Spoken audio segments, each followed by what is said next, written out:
Hey, look at that. We're actually streaming. I didn't see the thing at the top of my screen at first, so I didn't think I was here. Hello, ladies and gentlemen. Welcome. I, uh, I wanted to show you a few things today. So I'm here at my old place, which, as you can see, is extremely crowded. They did add an expansion to Ragnarok. It's a new quarter of the map. And I decided to move. So I thought I'd show you sort of my old place. It was a pretty simple design, but you can see I have a problem. I I have way too many freaking dinos. This isn't a shared area. This is my dinos. Okay. So I wanted to be on the server. This is a private rented server. I wanted to be sort of like the worker bee breeder. And I've got them all clustered up here. I had a dire wolf project. So they're all here. There's actually a few less dinos than normal. I've got over here, I've got Quagmire. Don't ask me, I didn't start that naming convention. Somebody started it with Giggity Giggity and this ended up Quagmire. And, oops, there we go. Yeah, I got in here. We had a mod on the server. We don't have a ton of mods. We do have a few, but we had the Eco Trees one. I actually put that on the server after I got permission from, well, actually I didn't ask permission. I put it on and he okayed it. After a few of my dinos knocked over my beautiful decorative trees in here, because you can see I had some gorgeous trees. And somebody kept coming by and accidentally whistling them off a passive, and something would get in here and they would stomp my trees down. And I got pissed because the refertilizer just was not doing it for me. So I put in that mod, and it turned out we can make our own redwoods. So I came in here and put in this tree and made like a dimorphodon breeding area. And I put in a bathroom. And you can see they're kind of clustered. Wow, that's really strange. I have no idea. But it looked messy still because there's dimorphodons everywhere, so kinda I loved it and I also kinda hated it with my vultures on the fridges. But this was sort of like an extra spot. I do have Jones egg and poop collector on the server too. It's something that we've all found we can't live without, but I did this awesome little area for breeding. But as you can see, let's see if I can show you here. Down below, I had all my Allosaurus crowding in here. I had Spinos, I moved those, Baryonyx. And this is a small ass pen. Mr. Giga's living here. He was my way to get to the roof. Oh, I'm dehydrated. Let's go inside here.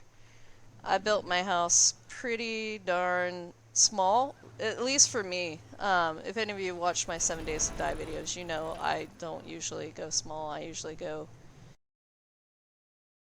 I do apologize. For some reason I'm getting sound glitches, so if I cut out, I'm sorry for that. He's in here. I wanted to keep him safe. I've got a buddy that borrows animals but forgets to put them back, and his pen is a mess. Wow, see the birds?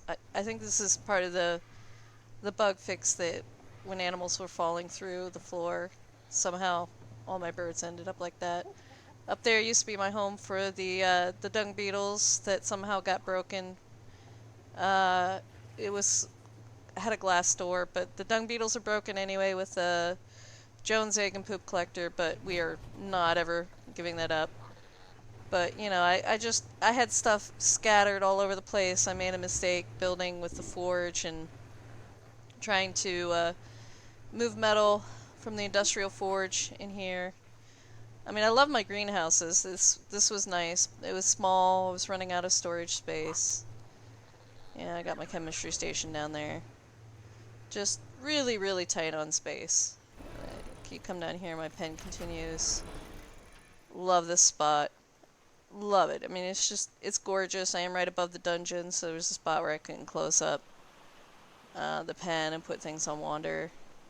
But, I mean, you can tell at some point I just stopped caring and was just like, oh, screw it, and started just dumping dinos places.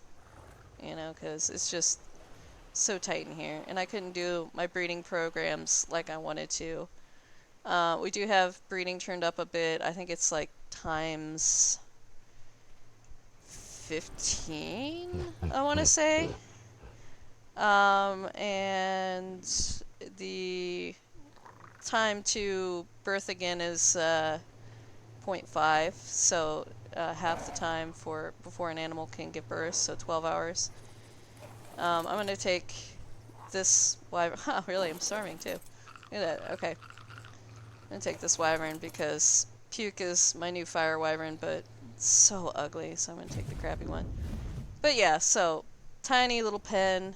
As soon as they released the new area, I thought, alright, as much as I hate to do this, I'm going to have to go look for a new spot to live.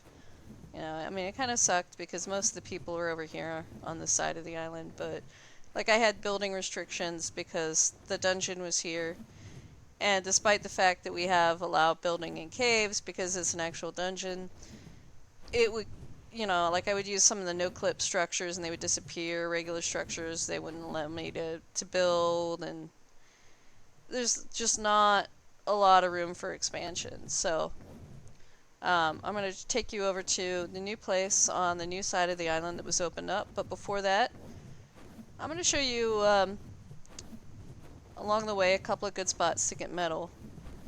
That if you don't already know about and you play on Ragnarok, might be kind of helpful if you are getting sort of to endgame and you need some good metal. So this spot, I don't know if it's always been this rich with metal, but I just noticed how good it is. Look at all that! I know they did some resource node changes, but this is a ton of metal. And you can get your Anki in here and get most of the metal. There's even metal up here above. And I will give you the GPS coordinates, but you can kind of see if you look where you are in relation to the castle on this plateau.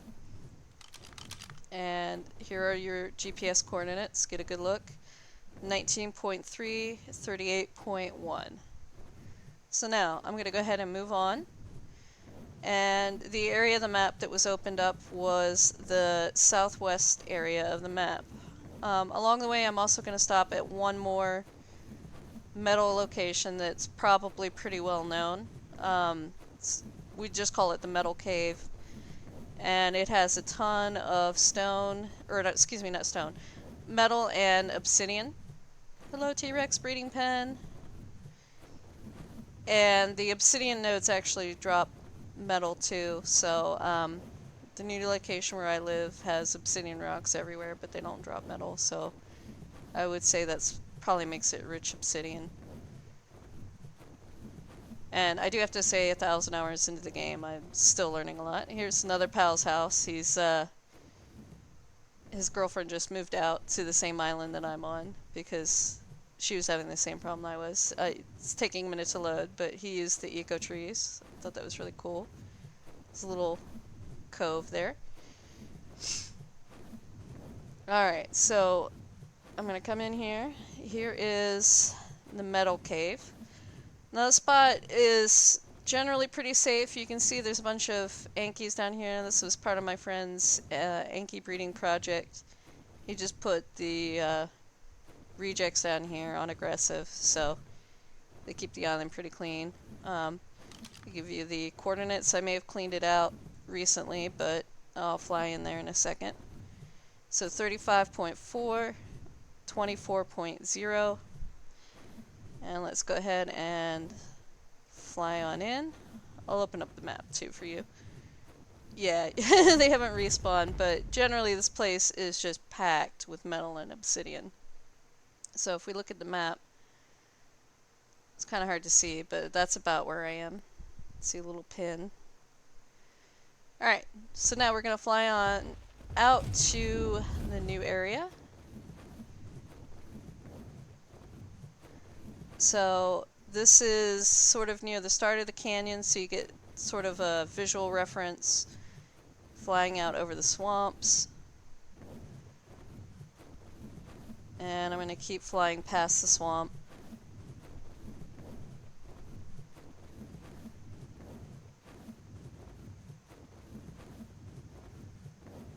because this is actually a great place to build if you're on a private server. I'm guessing the public servers, somebody has already probably claimed these, so you're going to be hard pressed to actually manage to get this spot for yourself at this point. Especially because I know today they're doing sort of a great migration, I believe, and killing off some of the dead servers. So this little island is a nice little spot too. Not very flat. No carnivorous animals have spawned here that we've seen yet. And this island is exactly the same with no carnivorous animals, however it has a difference of being flat. So, my friend is living right here. This is her spot. She has a nice house that's got all the essentials in it, and she's used some of those eco trees. And I am over here, and I'm really proud of this this build, so I wanted to share it. You can see I haven't even bothered to build pens yet. I've got a few animals just sitting around here, and you can see the frogs. One day we just sort of started a frog breeding project for the heck of it, and they're still sitting at my house. Colors aren't staying, I know, don't judge me. Yes, you can see the wiring, that's not finished yet. But I'm going to bring you in and show you my new place. So, this was sort of the main focus of my house. It originally started, I was visualizing an idea for an otter house, but I am in love with the bassies. I love their little passive sounds, and I wanted to sort of build a house that was focused around having them in it, and where I could just listen to the little sounds that they make. And I put in some lights in here. I spray painted them blue. Again, the colors are not necessarily staying. I know they're kind of tacky at the moment, but it was just more me experimenting. And I have a little pool here. I am using... Hello. Yes, make your little bassy noises. I'm using a no clip mod, which added Ivan's glass metal mod. So a lot of what you're seeing is glass metal, and it is amazing. It's as strong as metal, but glass. Look at this.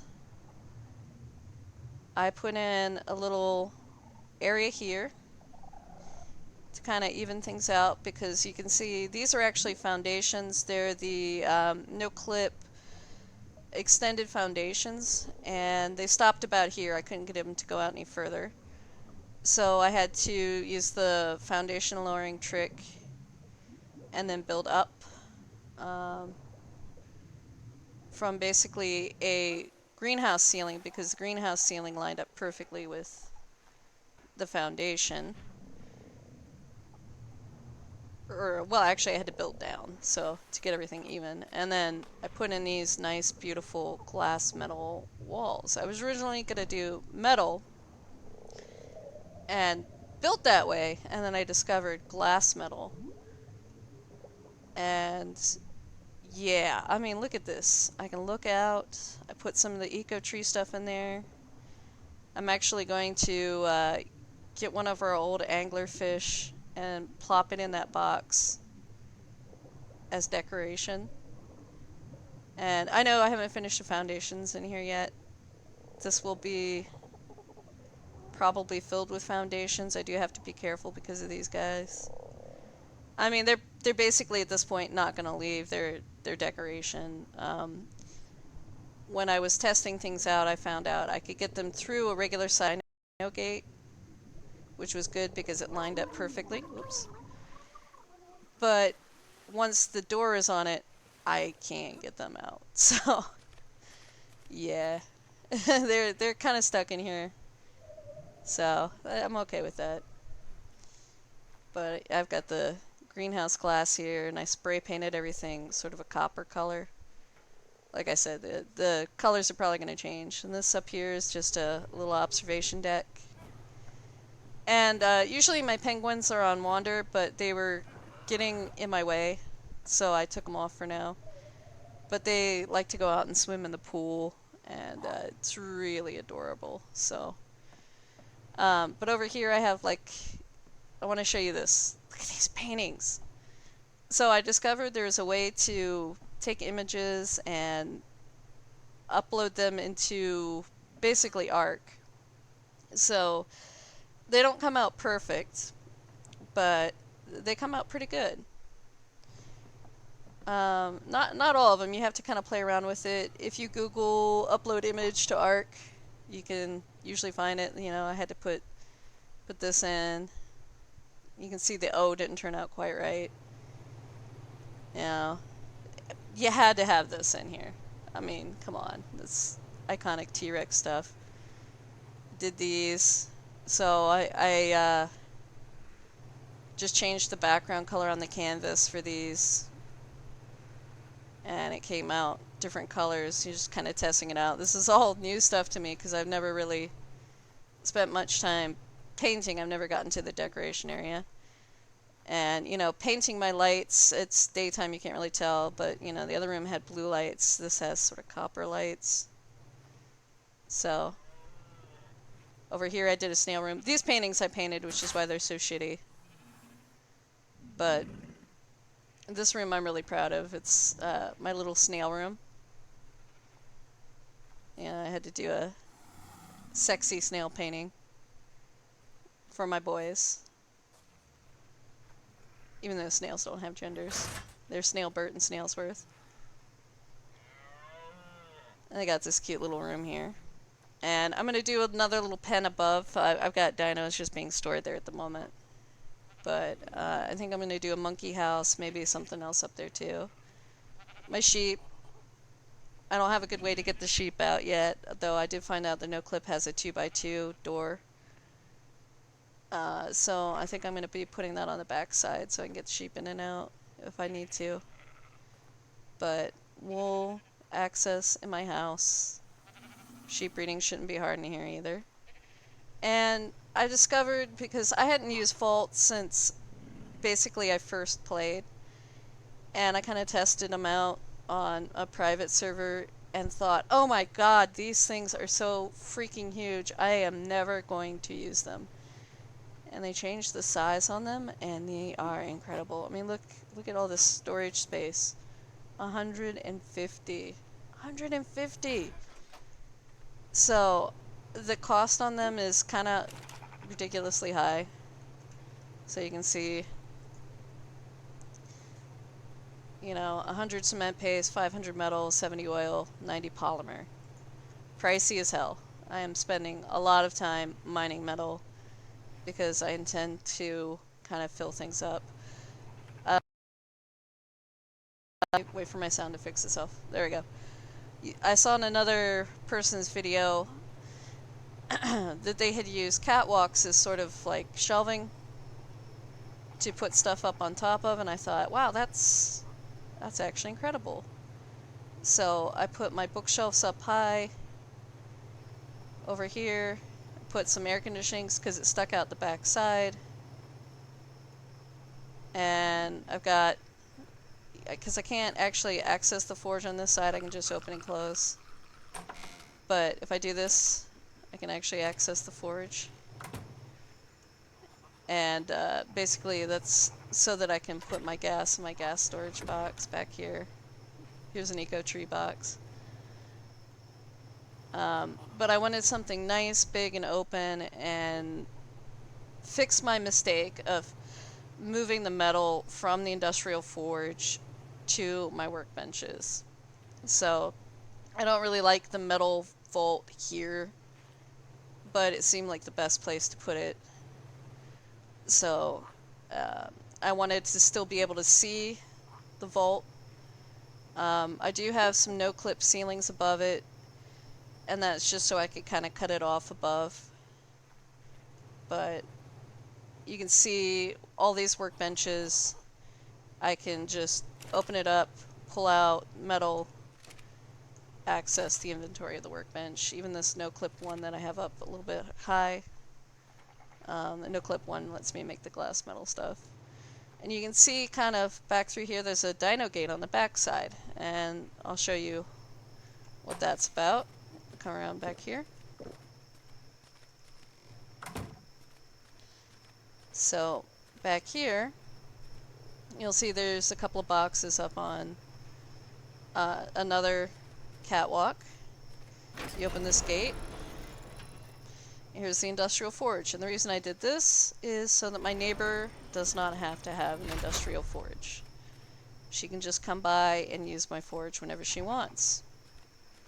So now this is obviously not the end of the house, and the top floor isn't finished, bottom floor isn't really finished either. But here's a work in progress. So I got smart this time and I started wiring before I did the ceiling, so I didn't have to ghost. Down below I haven't finished the wiring and I've been having to ghost, and if any of you have ever ghosted in water, you know it's not fun. So it's been an issue. I was working on sort of like a bedroom up here.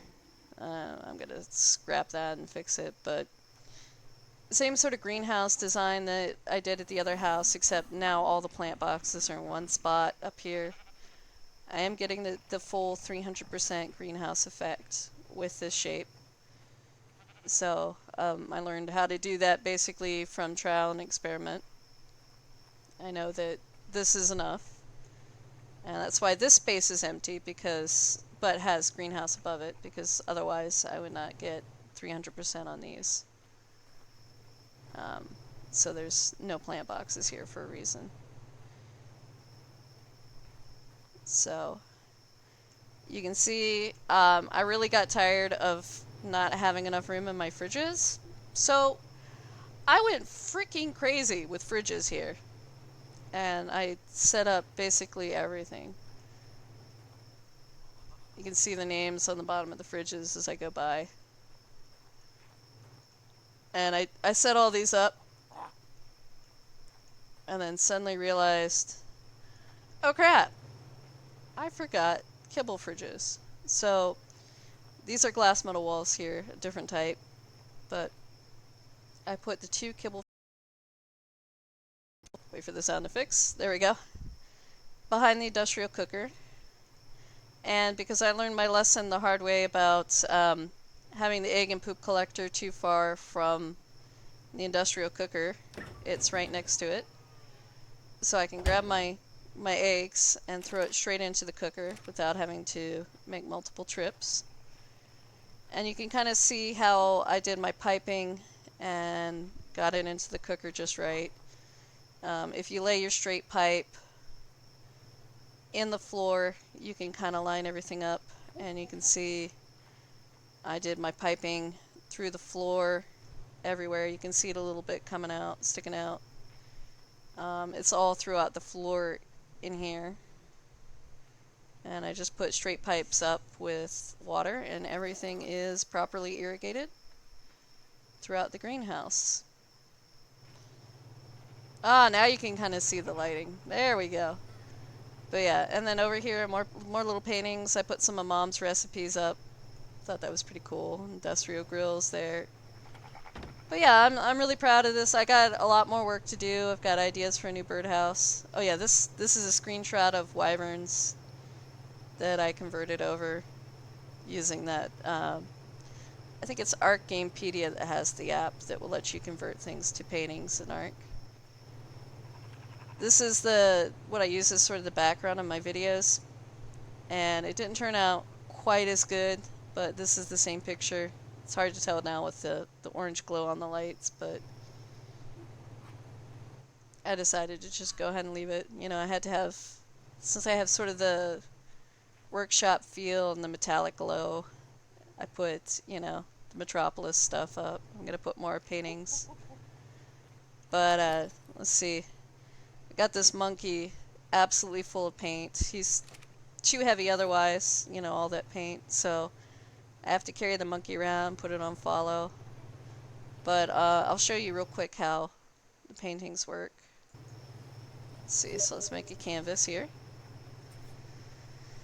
Alright, so let's just, I'll just show you. I'm not actually going to probably leave this painting up, but just how this works. Drop my monkey, put it on follow. Come here. Come here, pal. It's supposed to be on follow low. transfer all, put a paintbrush in your hands or on your inventory, hit your canvas, come over here to load, and you can see, you know, some of your paintings. And then you just hit this, it'll take a minute, but it will paint for you what you've got. You can see some of the stuff I've uploaded. You can tell I'm a Mass Effect fan, obviously. And it works pretty cool. So I'm liking it so far. Going a little crazy. You can see this had a white background, so what I did was right here you can dye the regions, and that's how I changed that. So lots of fun with paintings. But yeah. So anyway, this was a pretty quick one. I was going to show you a few more things. It's getting to be kind of dark, so I may just show you what everything looks like in here for today, light-wise, with the painted lights at night. As you can see, I haven't finished repainting ceilings after I accidentally broke one. You can really see the blue lights, which is what I wanted. I love blue. And penguins are just chilling for now. And then something else really cool I found in the eco tree box. These trees here, they don't require electricity, they just require metal to be made, and they light things up pretty good. So I'm kind of loving it. But yeah, anyway, that's gonna do it for today. I'd say it's a pretty quick video, but I think I've already been about a half an hour showing you things. But I want to thank you for watching, and hopefully next time you come back, I'll be done with this and building my big birdhouse for my poor little dimorphodons. Anyway, take care, and thanks again. Bye-bye.